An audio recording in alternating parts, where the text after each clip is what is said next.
The trucking industry has evolved in such a way that the industry continues to grow with 73% of all goods transport through the trucking network. Transport companies are finding themselves in a situation where they have to hire younger and younger drivers with less experience. There are numerous peer-reviewed studies that look into the effectiveness of flashing taillights in terms of enhancing driver reaction time.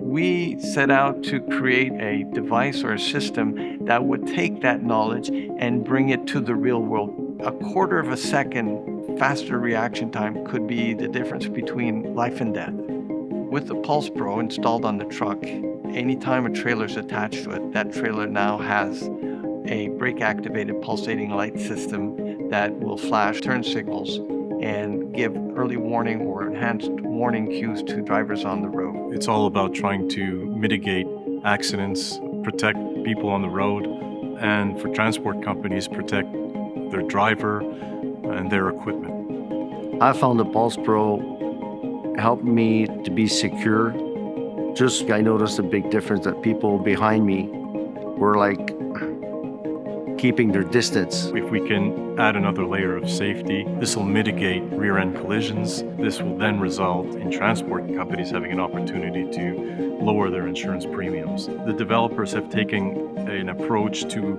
install these on the tractor, on the truck itself, and not on the trailers. Because it's installed outside of the truck, you can move from trailer to trailer without having to worry about activating the system. And that's very cost efficient. Our vision is to see a PulsePro installed on every truck across North America. That would ensure a lower number of road incidents, collisions, accidents. We're talking about saving property, but especially saving lives.